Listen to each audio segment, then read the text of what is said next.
Welcome to the What If podcast with your hosts, Spencer Worth Davis and Ryan Copperrood. Hi! Hey. What up, dude? Bruno Watch 2018 actually concluded in 2017, it turns out. We're 8 months late. We stopped watching Bruno. For y'all that don't know, we watched Bruno for most of 2017. Bruno Borges. He He's alive. He came home. That's the conclusion. He made it back. We should give people a quick rewind for those who were not listening to us in mid to early 2017. He was a Brazilian young man, 25 years old.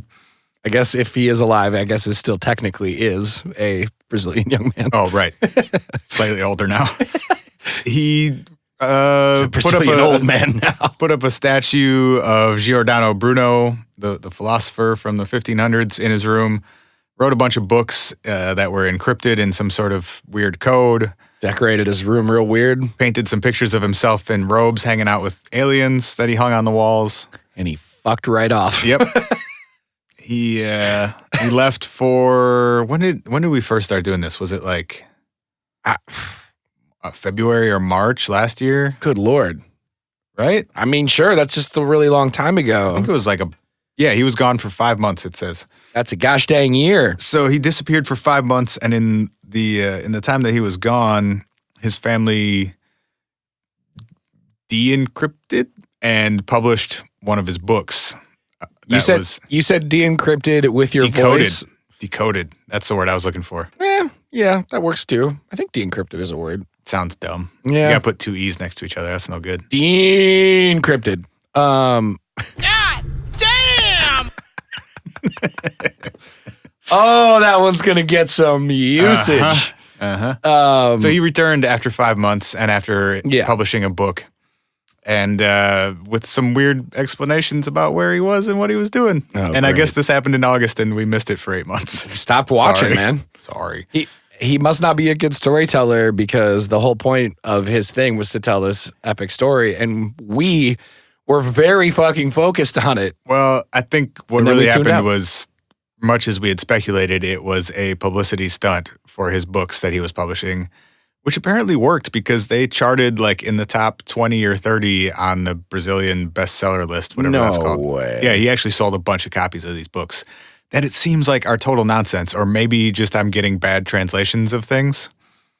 But I want to know, I mean, he would have had to, if they're selling those books, he would have had to actually write those books. yeah, he did. I mean, the kid was a 28-year-old and he wrote 10 decoded books? 25. Or 25? They published one. Okay. They didn't publish 13 or 14 or whatever. Okay. Also, we don't know how long he had been working on that stuff for, and it seems like they're mostly nonsense. So It just seems like a shitload of work. yeah, sure. Like way more work than it would have been to just like write a Normal book that was normal actually book. good. Yeah. Yeah. I mean, it's more fun. He got to paint some pictures of aliens this way. I wrote 800,000 words of bullshit. Buy my shit. God damn. So he said that while he was gone for 5 months, he sought to, quote, find himself on a mystical journey of the soul. Really thought you were going to say solar system, and now I'm bummed out. God damn. Jesus. Sorry, I'll chill. Quote, I had the notion that the philosopher's stone was within the dark land. So I went after it, entering the dark land to find it. Just as the hero enters the cave to kill a dragon and Jonah enters a whale, I too plunged into the sea of the unconscious in order to rescue myself. Oh. Right? Yeah, you did. Like, if that's how you speak in an interview, I don't want to read your books, bro. Go get him, Bruno. You go kill that dragon. Face your fears, son. Told you it was going to work. Yep, sure enough. Shout out to Cold Game Kelv. Yeah. Brother Nature, please come on our podcast. Dude. Where does he live? Upstate New York. Fuck. Rob. Right? Isn't that where all the deer were? I don't know. I mean, that's that's a place where deer are. Rob, assemble your troops. Rob lives in like a national forest or something, doesn't he? Adjacent, I believe. Okay. Let's chill on putting Rob's address on our podcast. Oh, yeah. Never mind. To get to Rob's house, No one knows who we're talking about or where that is. Sorry, Rob. So anyway, Bruno's back. Bruno Watch is officially over after he disappeared from March 27th, 2017 until August 8th of 2017. He's home. It was 14 books that he wrote. 14 books. That he allegedly wrote. But only one has been published so far. I imagine they're just going to keep going, right? The month it was released, it hovered between 24 and 30 on Brazil's nonfiction bestseller list. Nonfiction. Excuse me? Quote, unquote, nonfiction. Excuse me? Yeah. I'm pretty sure you can't write spiritual books about being abducted by aliens and be like, well, we don't know what they're about. It's called Theory of Absorption of Knowledge. That could be almost anything. I think he also wrote it with that in mind.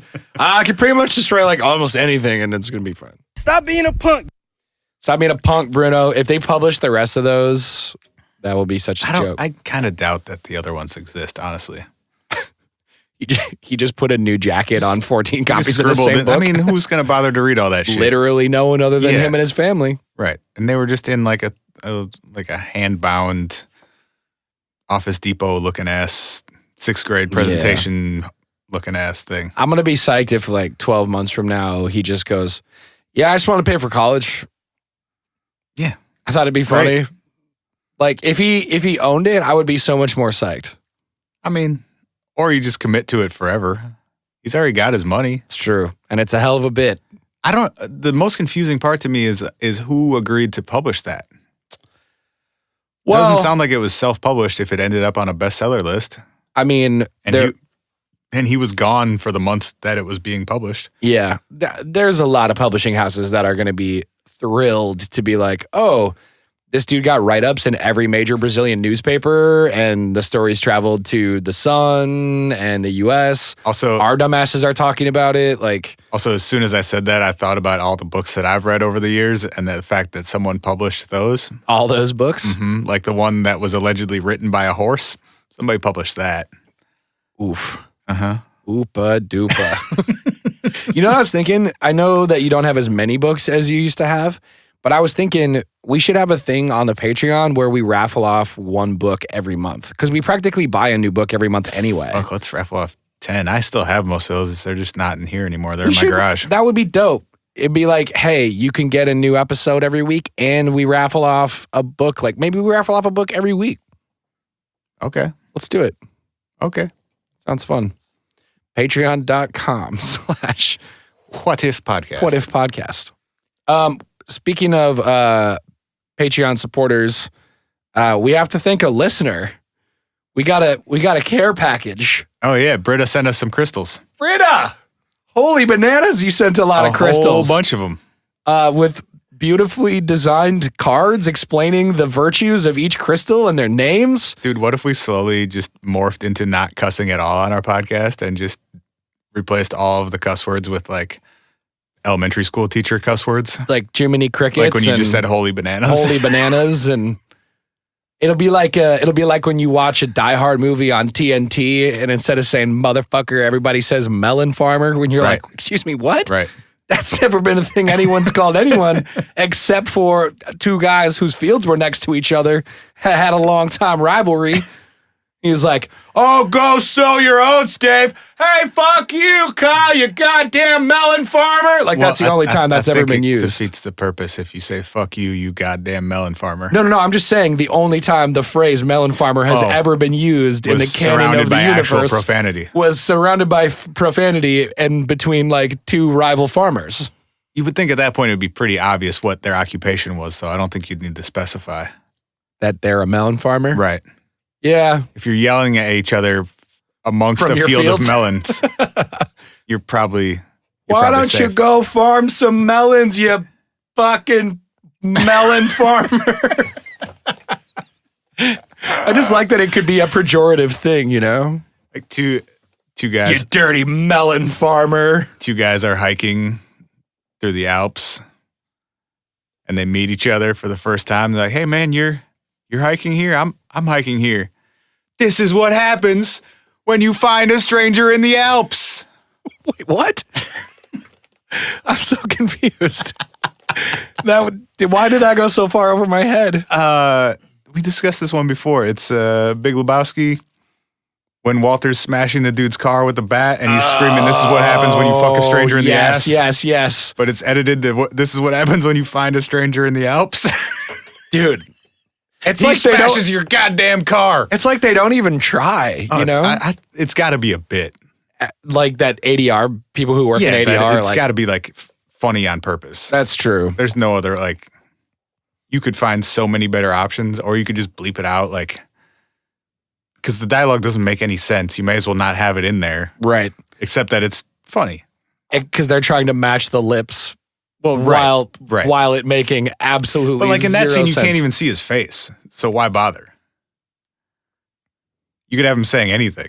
This is what happens when you Mess with the wrong guy. when you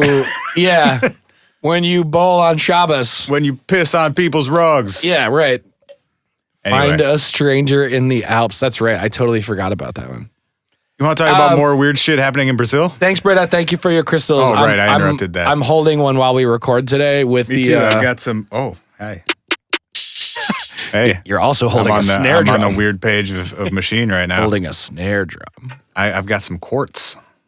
Feels real nice. I'm not sure which one mine is. I'll have to consult the helpful cards that explain. So, color what combinations. it look like? It's purple. It's purple and it's slightly translucent. Britta's listening to this going, "It's Tiger Eye, you idiot!" Or No, one of them. dude, Tiger Eye looks like a fucking tiger eye. I don't Come know. on. I That don't one's know. it's pretty self-explanatory. All right.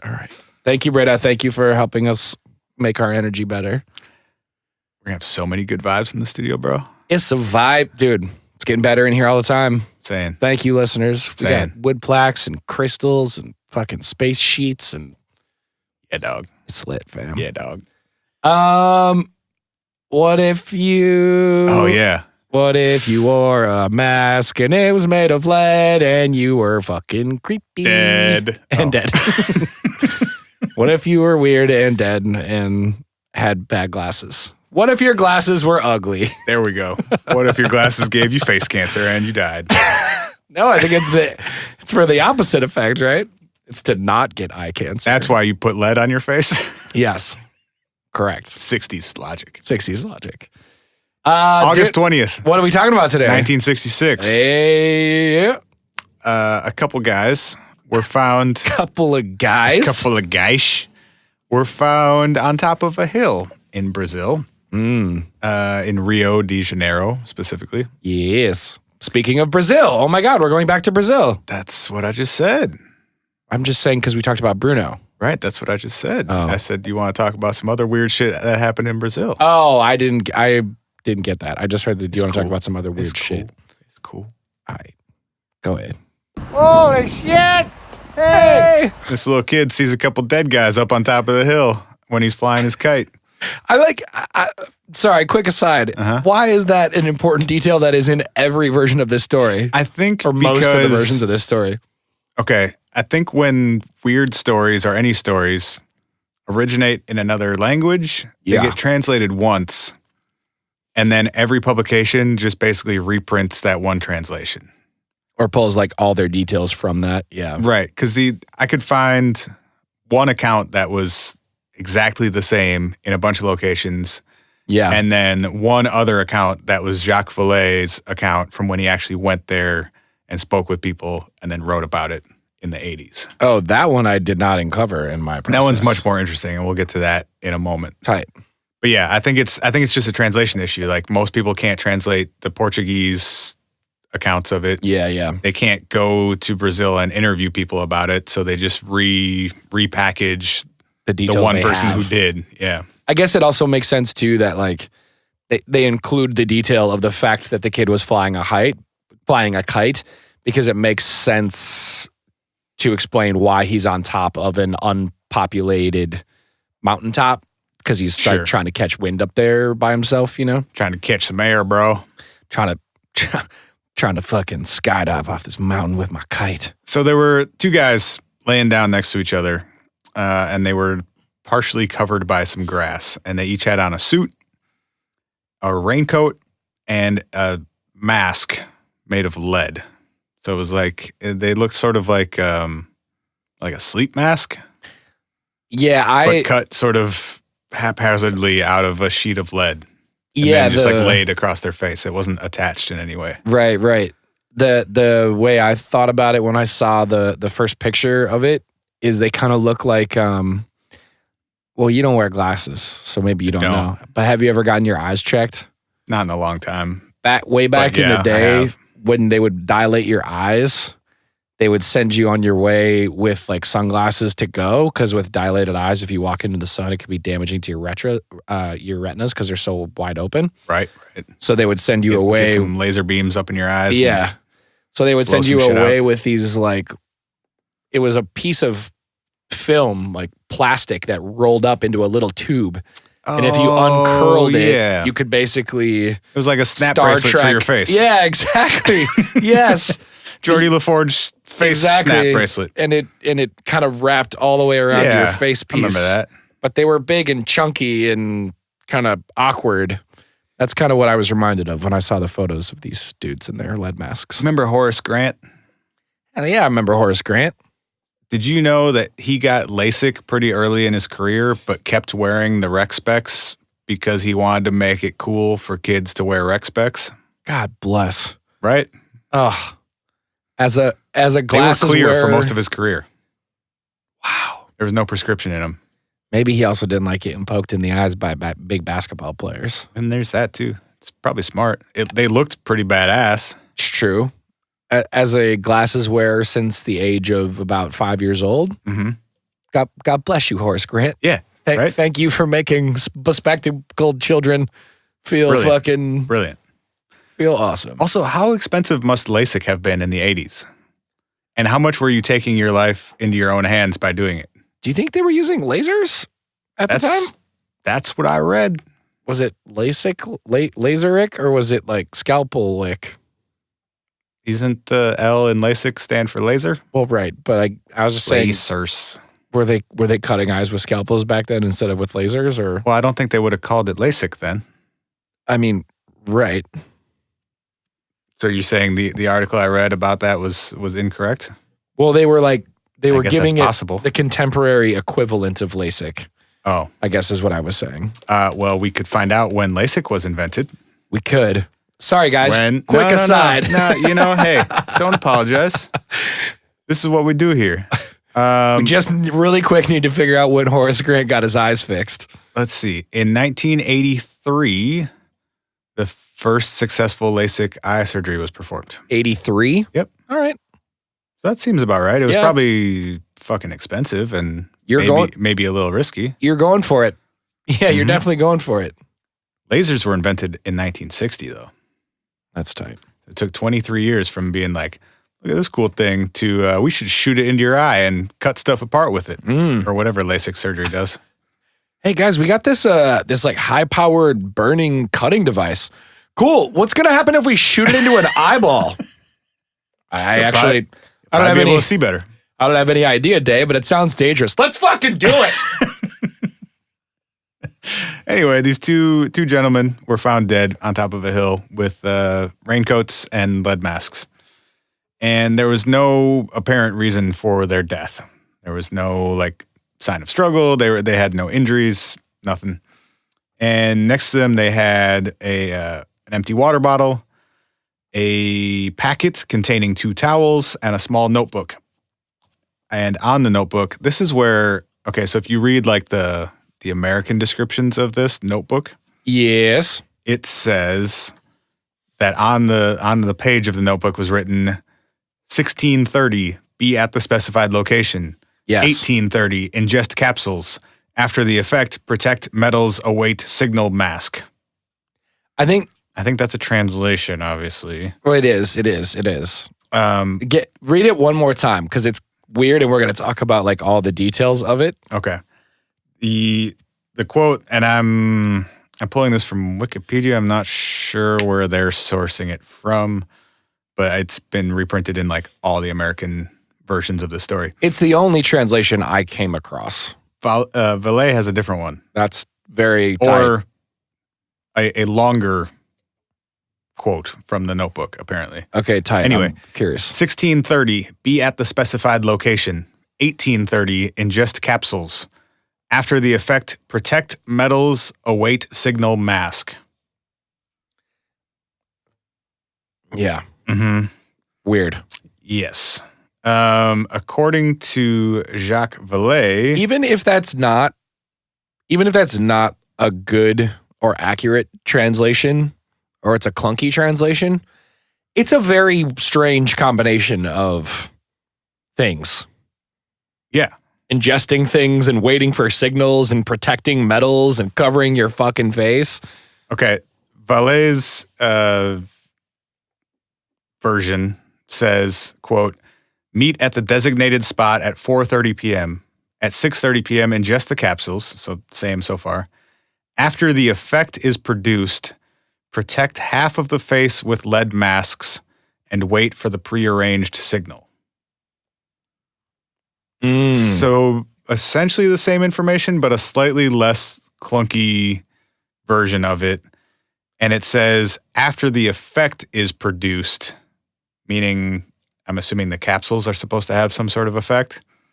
Protect half of the face with lead masks.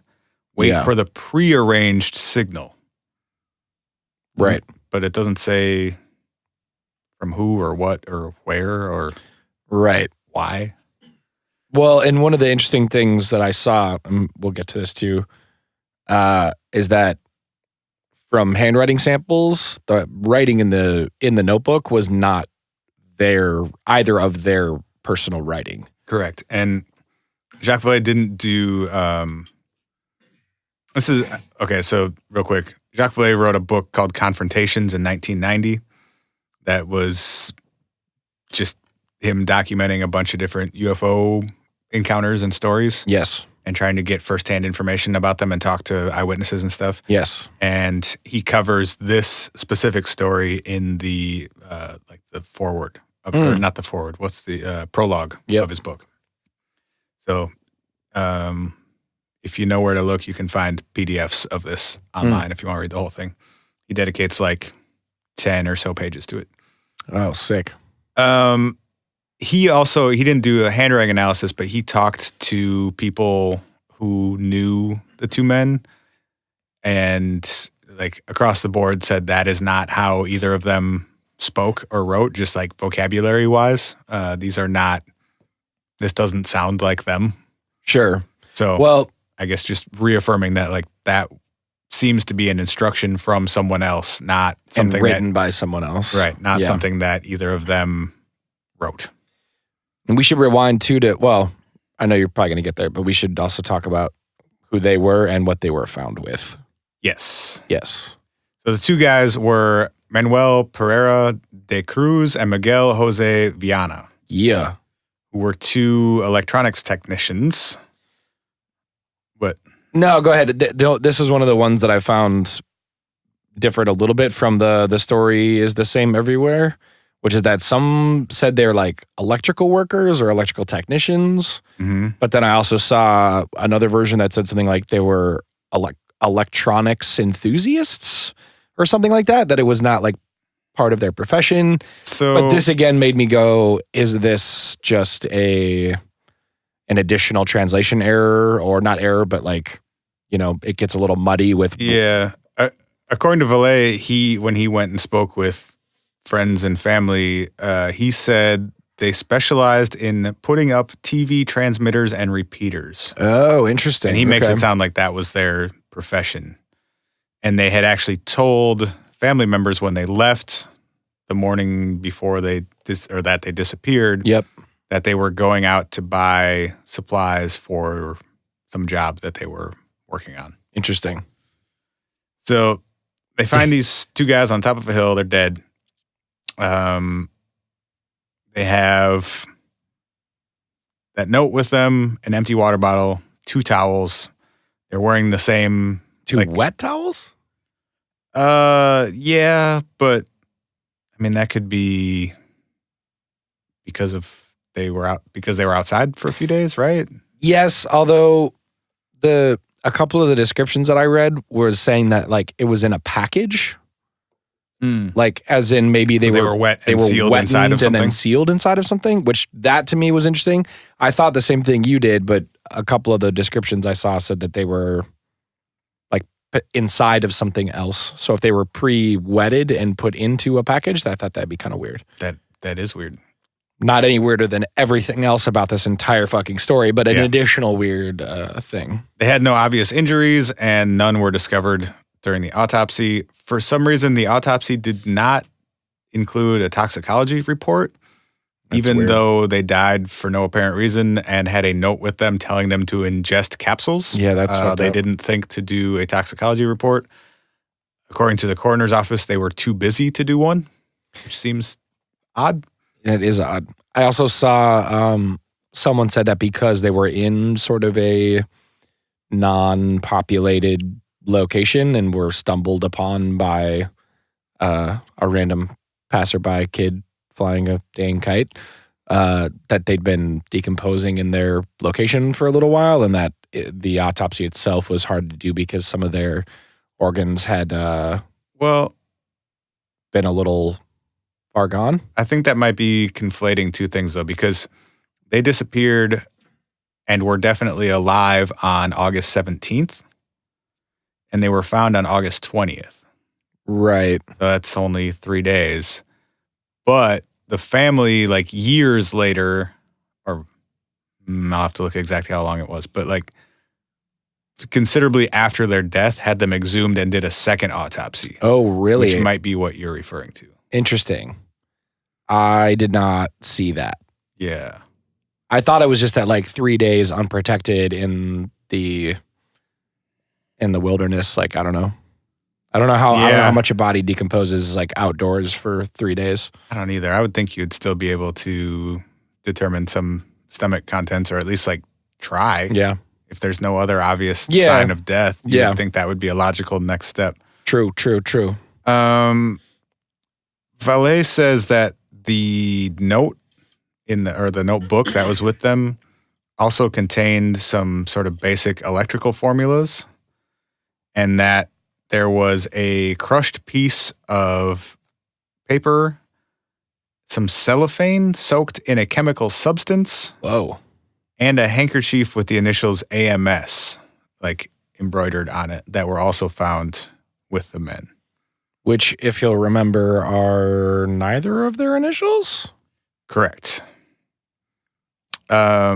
He says, and I couldn't find this reported or confirmed anywhere else, he says the skin of the corpses had a pinkish color and showed possible burns, but decomposition had progressed to the point where such a finding was not significant, meaning that it could have been something natural during composition, or because of where they had been and how they were exposed for 3 days, I guess. You could have been sunburned for 3 consecutive days on top of a hill. Yeah, except they were wearing suits and raincoats. Which is also weird. They wouldn't have very weird. much skin exposed. Like, I've never seen an electrical technician go to purchase goods and be on the job in a suit. I mean, I guess maybe the 60s were a little different, but like, wouldn't you be doing that in some sort of more casual, like working type gear? Yeah, I mean, they weren't going to actually do a job. They told said people they said that they were going to Sao Paulo to buy, quote, a car and some electrical equipment. And they had about $1,000, like the equivalent of $1,000 American in cash with them. It was some ridiculous 3 million, whatever the local currency was. Yeah. Cruzeiros, I guess. That's the one. Yeah. But I don't know. I don't know if is that still used? I don't think so. I think, didn't they have to, this is dumb, me trying to speculate about Brazilian history. I don't even know American history. Brazil's the real. Okay. So I don't know. They had 3 million of a currency that doesn't exist anymore. I don't think so. That translates to roughly $1,000 American. Which is a lot of money at the time, right? I mean, $1,000. $1,000 in the 60s. I mean, I would think so. Inflation calculator tells us that $1,000 in 1966 would have the same buying power as roughly $7,850 in 2018. Okay. A lot of money, but if you're going to buy a car, Yeah.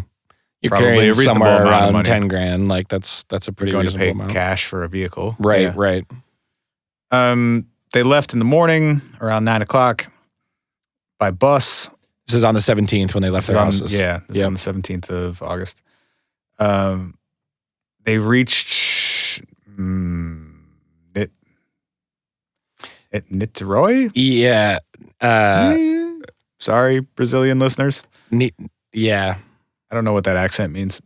At 2 p.m. It was raining, so they purchased identical raincoats for 9,400 cruzeiros. So, I don't know, a small percentage of the money they were carrying. Yes.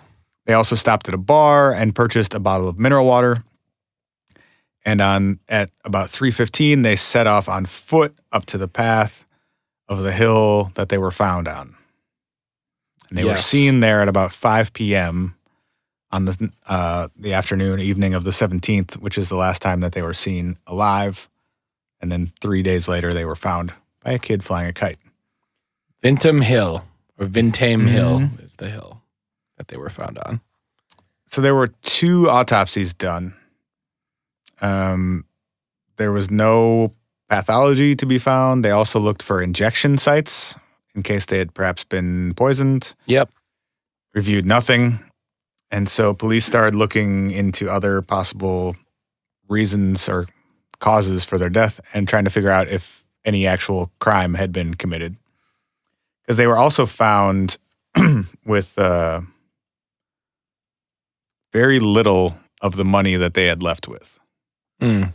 So whether they purchased that vehicle and left it somewhere, which doesn't seem likely, or if they got robbed. So one of the first hypotheses that the police looked at was that possibly they had been robbed because they were carrying, at one point, a large amount of cash, and when they were found dead, were not.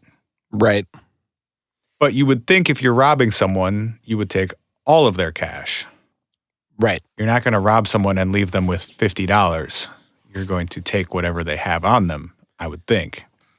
And yeah, it doesn't seem to do a whole lot of good to not. And if they had been killed during a robbery, you would think there would be some obvious method of murder there. They had not been shot. They had no injuries. There was no apparent sign of struggle. Their clothes weren't messed up, nothing. Right. They were just lying down next to each other, dead.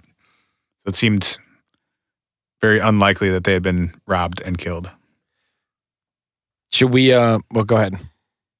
They briefly explored the possibility that the 2 men were spies, thinking that the top of that hill would have been an isolated and somewhat strategic spot to survey the larger area.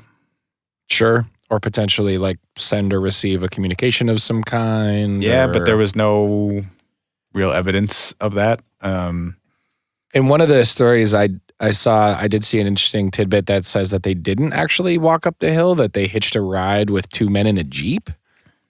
Okay. I don't have confirmation of that at all. It is sort of frustrating how little firsthand information there is about any of this stuff. Right. I mean, it makes a lot of sense. Like, it's the 60s. It's in a foreign country. It's way before the internet. There's, Other than 2 people's lives, there wasn't apparently much else at stake. Like, it didn't seem to be tied to anything. Like, obviously, it's terrible for those guys' families who both had kids and stuff. Yeah, but right. And obviously, the families spent a lot of time trying to figure out what had happened. But it's at the same strange time, I understand why it didn't become a bigger Yeah. national or international story. Right. It's strange and tragic, but outside of that, it's not like the broader consequences are relatively minimal. Contained. Yeah. Valet proposed that the spot that they were found would have been a good location for a TV repeater, and that maybe they were surveying a potential location for installing one, and that would explain why they were also purchasing equipment. That's interesting. But they were not found with any surveying equipment. No, I guess I didn't mean like surveying in the technical sense. Maybe just like looking like we should and go up there scoping and out. see if it's a good look. Yeah. But again, there's no real evidence of that. It's just speculation based on that's what those guys did for a living, and they're found in this weird spot after saying they were going to go pick up some equipment. Right. One of the detectives in Brazil said, quote, "We thought it might be a case of a homosexual suicide pact." And using the not very politically correct language of the 60s, said, "This spot is known to be a rendezvous point for gays from the neighborhood." But there was no evidence of this either in the victims' lives, meaning these guys were not gay, or in the manner they died, which I don't know what that means. Yeah. Like they had their pants on? Yeah. What would be the related thing there? Yeah. Then he then says, "Every line of investigation ran into the same brick wall. No evidence." Which, like, then that's obviously not a fucking theory, my dude. Right. This dude's just saying, I don't know, maybe they were gay. Because what? Because gay people die on hills? Because there's two of them. I mean, I don't have any evidence of that. You know. Quite the detective work there, bro. Maybe, I don't know. Maybe maybe a fucking Sasquatch crawled out of the center of the planet and choked him to death. Whoa, I'm nervous. I mean, I don't have any evidence of that. I'm just saying maybe that's the thing that happened. Or like, who knows? Maybe Jesus came back and struck him down. I don't have any evidence of that either. I'm saying, like, maybe that happened. I don't know. It's a shitty fucking detective. Dude, the shittiest detective ever is the guy who just throws press conferences. People are like, "Sir, the two men who died up on Vintem Hill, do you know what happened?" Well, look, if you're not prepared to do the research, Brian, why make the statement in the first place? Just throwing wild hypotheticals into the wind. Just opens his press conference with, "Hi, thanks for checking in. I'm still a piece of garbage." Yeah, no detective work happening here whatsoever. Sorry. What do you think happened on the top of Vintem Hill? Well, maybe a super interplanetary lightning bolt came from Jupiter and struck through our atmosphere and killed them. His head fell off. Oh my God, that's fascinating. Sir, can you tell us why you think that? I have no idea. I have no evidence to say that. I'm just saying, like, maybe that's what did it. Fuck off, dude. That's so trash. What a trash take from a bad detective. Yeah. But I mean, I'm detective bad, and I'm bad at being a detective. I also kind of get why there was so much speculation. Not that that's what a detective should be doing publicly. Well, yes. But because there was speculating during press conferences. Right. Because, this was not a press conference. We were exaggerating a little. This was in a conversation with Jacques Vallée. But I like the vision of it being. Right. Yes. Your scene was much funnier. Thank you. I'd like, if you don't know what's going on and there's no evidence, and the only evidence you do have is really fucking weird and doesn't add up to anything logical. Yeah. I mean, this speculation is ripe for, or this situation is ripe for speculation. Completely. I mean, I think the weirdest thing as I was reading all these different takes on this story, I think you're totally right. It leads to so many different threads because it's almost like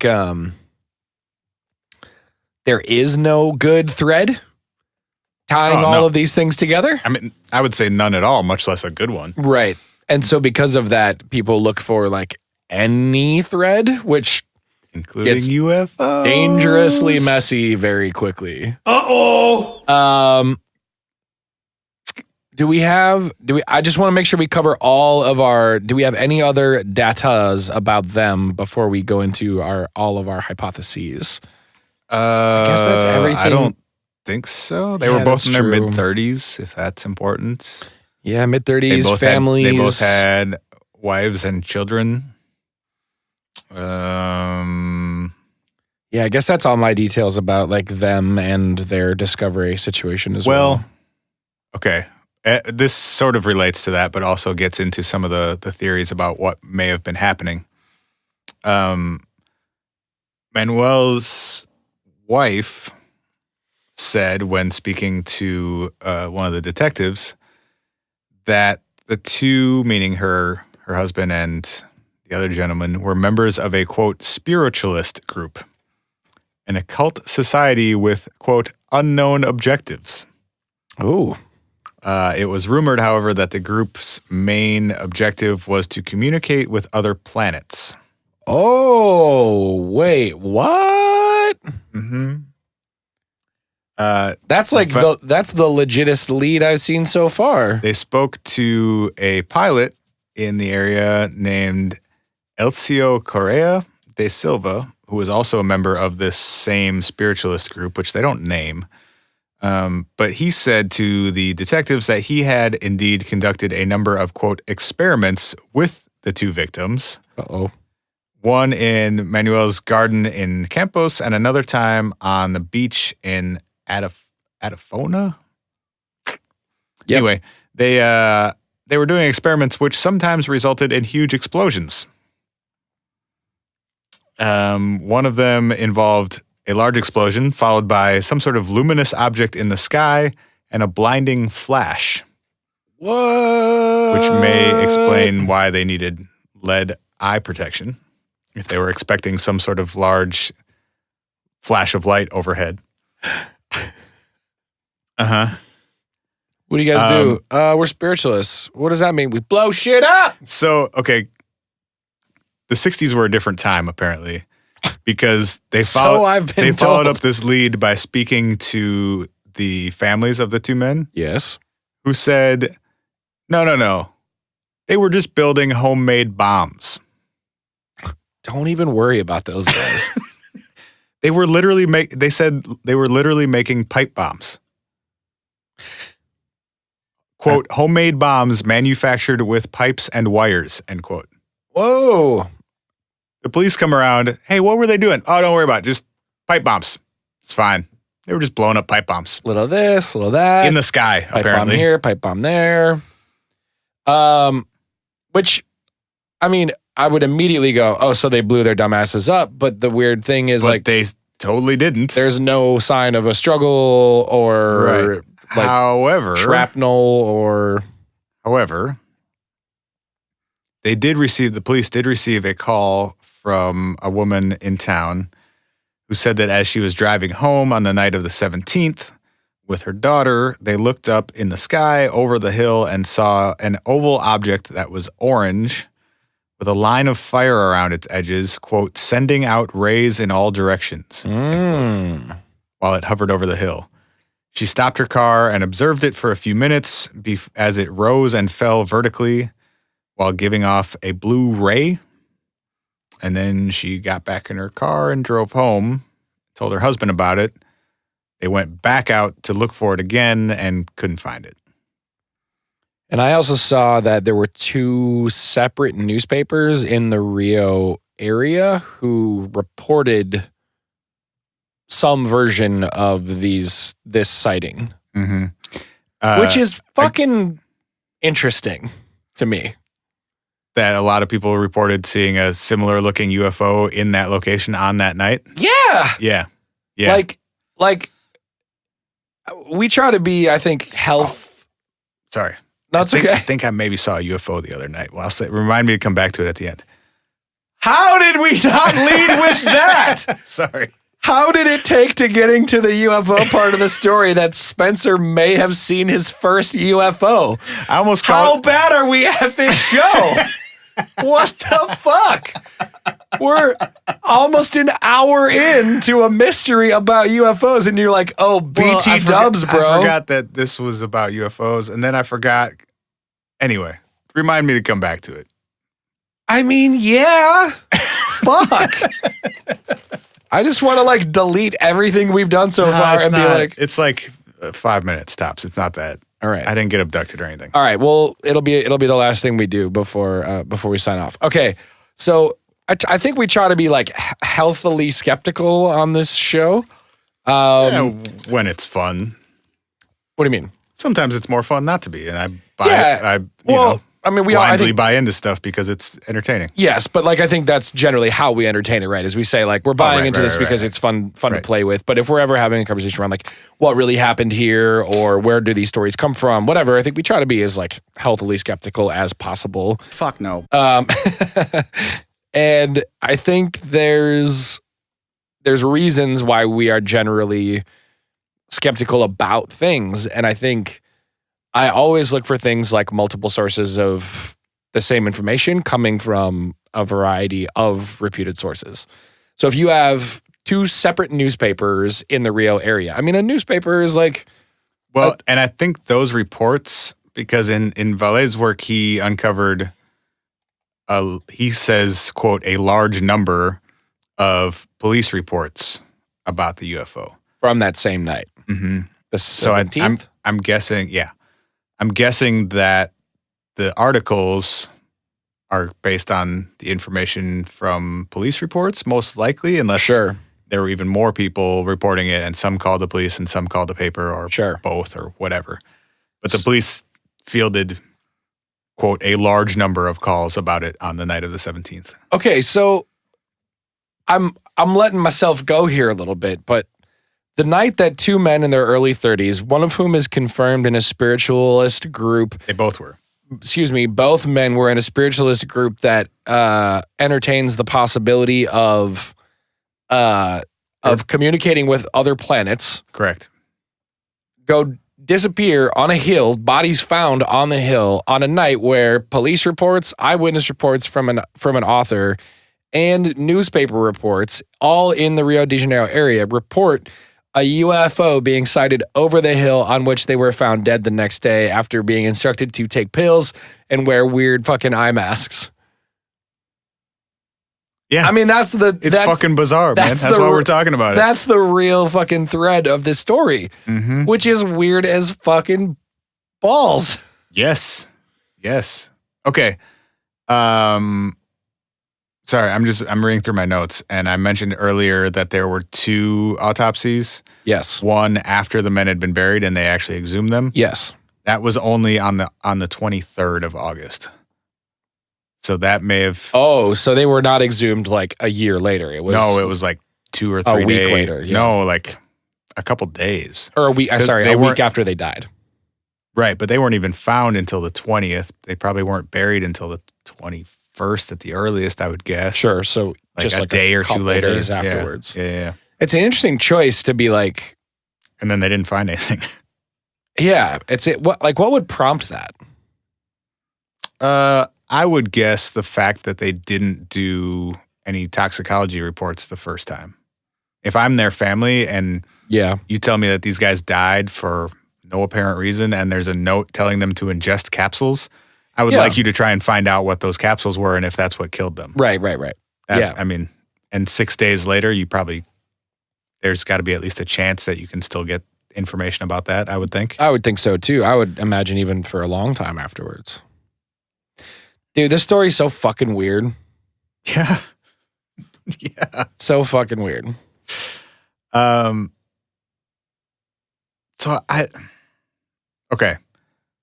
The UFO thing, the reports of the UFO thing, to me makes sense with the reports of whatever experiments they had been doing in which things seemed to levitate and then explode. Sure. There were reports that they had been doing some sort of scientific, electrical, whatever experiments in which things went up in the air and then exploded. And or like homemade fireworks, basically. Maybe, or pipe bombs, or alien communication devices, who fucking knows? True. So that would explain they were buying electrical equipment. If you were like launching something into the air, it might make sense to find a high point to do that from, a high, somewhat isolated, remote point. Especially if you think it's going to be dangerous. Right. It might make sense why you would have lead masks if you were expecting something incredibly bright to happen. Yep. Although they're weird that like they didn't have eye holes in them at all. They're just full like eye covers. Yeah. Well, it's just sort of weird. Like if you're going to blow something up, you're going to be like, You're not going to see it. You're not going to look out for like shrapnel. Okay, so here's the next step. You could also look away. Like you could literally just like put your hand in your elbow and turn away, and it would accomplish the same thing from like a covering your retinas thing. Right. The next step that might make sense with that, because I agree that it would seem like there would be better ways to avoid being blinded than cutting out sheets of lead and putting them on your face. Right. I think it might also tie in with the weird spiritualist shit that they were into. That maybe whatever they were building, they thought was some sort of communication device or something. And that they're going to go up on this hill at night. They're going to launch this, whatever the fuck it is that they made. They're going to take maybe some psychedelics, maybe whatever they were going to take.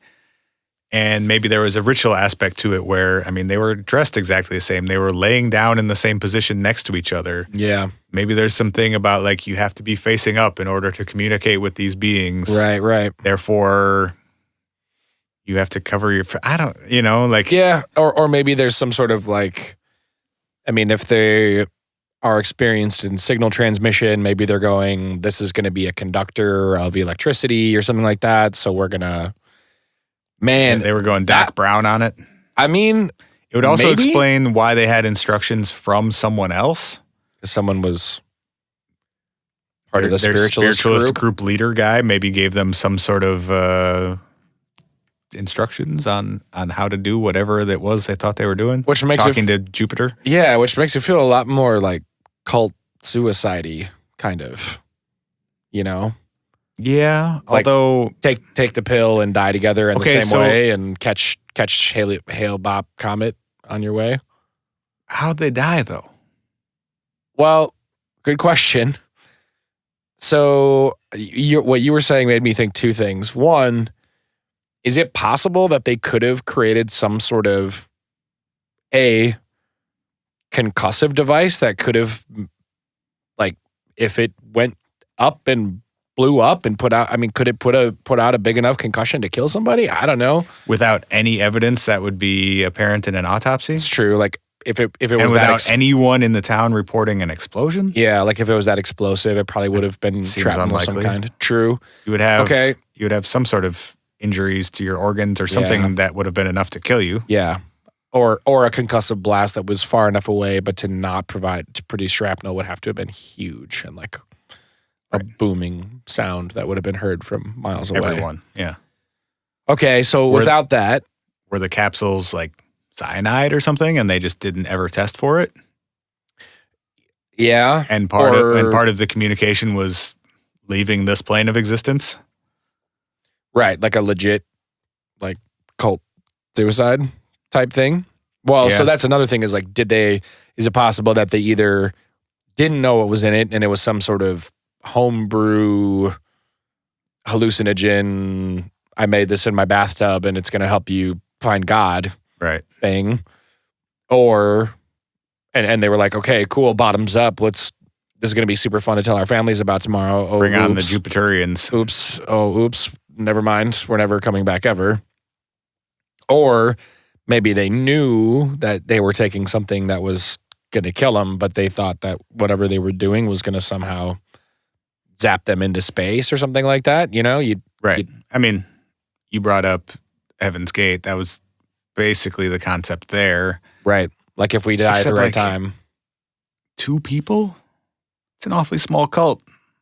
Yeah. Well, maybe they were going to try it out. And if they went to Jupiter, they'd do it on Jupiter and come back and be like, you guys, you got to put the sled mask on. And then it seems crazy that no information would come out about that in terms of them being tied to some larger group, other than like if their family really thought that that's what happened, wouldn't they just say like, oh yeah, this is the group they were a part of and you should go talk to these guys? Well, didn't you say that's what happened though? Is that it came out that they were a part of this weird spiritualist communication group after the fact though? Right, but then that wasn't like investigated further. Well, right. Which seems odd. It seems like it sure should have. Yeah, I mean, it seems like this this reeks of a lot of those types of stories where people are getting instructions from an authority leader to do a handful of weird things all at the same time to try to leave the planet or find God or whatever, and they end up dead instead. Yeah. Last bit on the wild speculation angle from Jacques Vallée. Quote, a group of Brazilian spiritualists claim to be in contact with Jupiterian beings through psychic channeling. According to these messages, the deaths of the victims, meaning the two men, were an accident that resulted when they started running forward towards the saucer that was supposed to pick them up before they were instructed to do so. The channel also disclosed that the Jupiterians were females 1 foot taller than the average humans, with vertical mouths and 4 fingers on their hands. Wait, I'm sorry, who is saying all these things? A group of Brazilian spiritualists. No one took the revelation seriously since there was no evidence that the men had died while running. I think there might be other reasons that they didn't take it seriously, but... No, that's the only one. Did you ever think maybe this guy's bullshitting you? Yes. Yes, I do. But it does speak to the fact that, like, some of these weird ideas were out there at that time. Yeah. People did think they were channeling 7 foot tall women with vertical mouths from Jupiter. Right. And that they were sending flying saucers here. Right. Yeah. And people saw a fucking flying saucer above the hill. I mean, that's honestly, dude, like... Or, you know, they saw a flying thing. Yeah. The actual externally confirmed UFO sighting over the hill is what fucks it all up for me. Because I would be able to be like, okay, these guys thought they were going to heaven and instead woke up never. Because they took something weird or whatever. But the fact that externally confirmed something got seen is the thing that fucks with me. Yeah. And who knows, maybe they created something of that their thing. creation. Yeah. Right. But then, where'd it go?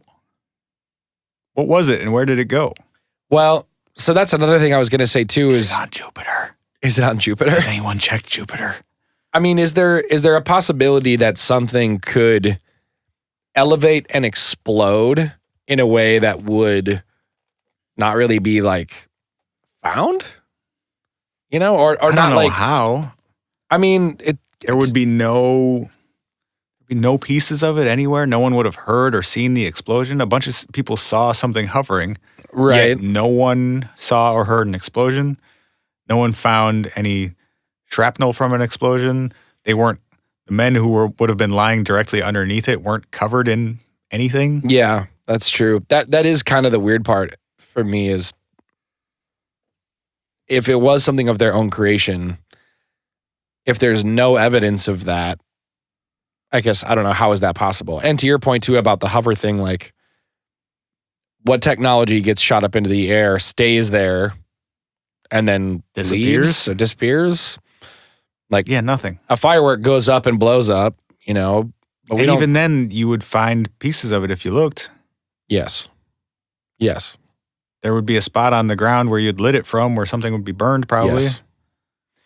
A small part of me wonders if there was a possibility that they could have, like, I don't know, like transmitted some sort of electronic signal and like literally electrocuted themselves to death or something like that. I mean, again, Wouldn't an autopsy, wouldn't there be some evidence of that? Getting zapped? Electrocution has to leave some sort of effect on the body. pink skin. I don't know. You got lead masks on your face. If you got a powerful electrical signal, maybe, I don't know. How about this? You go up to the top of the hill. You've got some crazy fucking electrical signal generator thing that you're pumped about because you work in electricity and you're trying to talk to the fucking interplanetary solar system. You get taken up the hill by a couple dudes in Jeeps and they're like, what are you guys doing? And they're like, word, sounds dangerous. We'll come back and check on you later. They come back and check on them. They're fucking dead. And they're like, you know what we could do? We could see if they have any money on them. They clear them of their cash. They They didn't. They What do you left mean? them with some. Well, most of it. Yeah, but what kind of robbery is that? Well, I don't know. You take 90% of the cash that somebody has? That doesn't make any sense. I mean, maybe you check 5 out of 6 pockets and, I mean, I don't know. You keep cash in a bunch of different pockets? I mean, who knows? Maybe you paid for water and you put some of it inside of your breast pocket of your suit, and that's what was left over was just like the change from a couple purchases. It also doesn't explain how they died. No, but I'm saying maybe between their capsules and their fiendy for electrical fucking research. It doesn't explain what the UFO thing was. No. I mean, maybe though something they created as well above them. But then where the fuck did it go? I don't know, man. Can I throw one more wrench in it? Sure.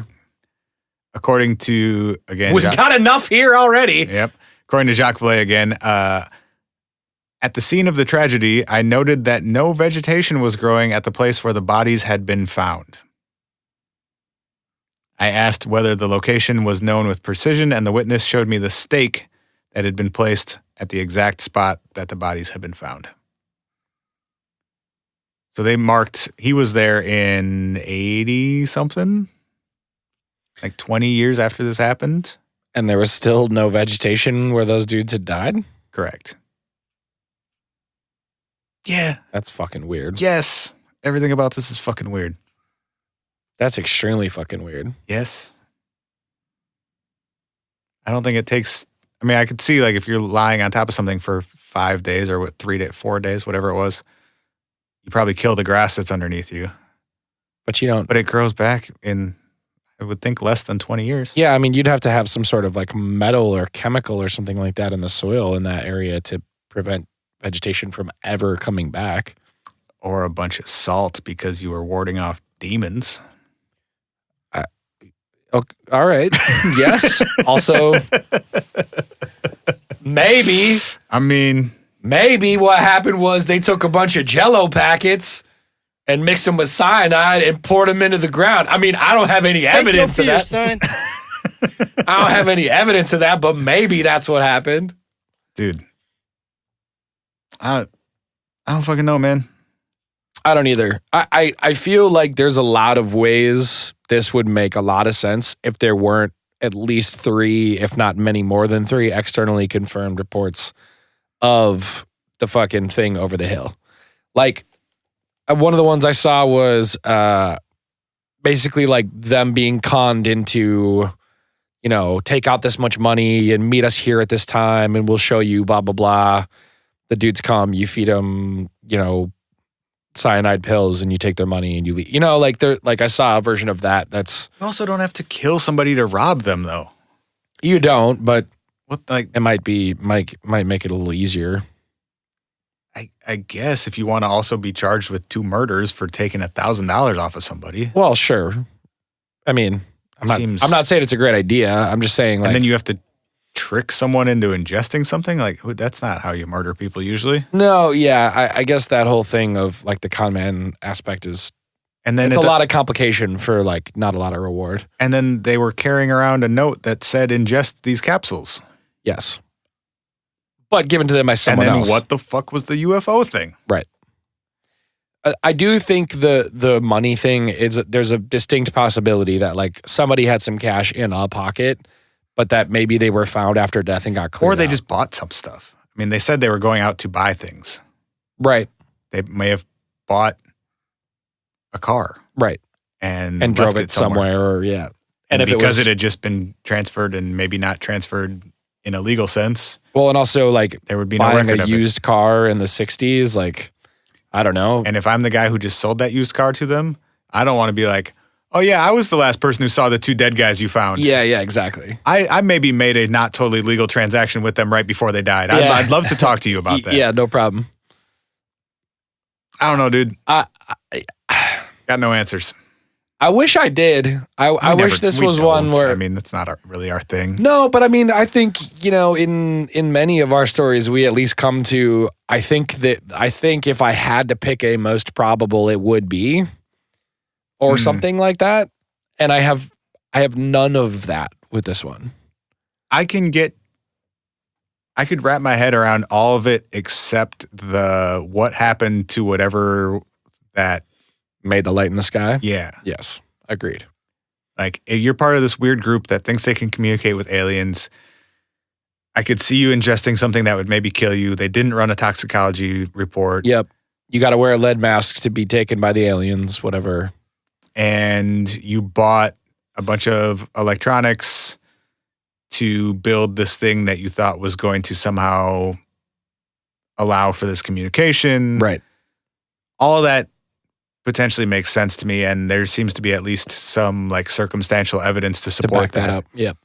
Agreed. What the only part I don't understand is what was that thing and where did it go?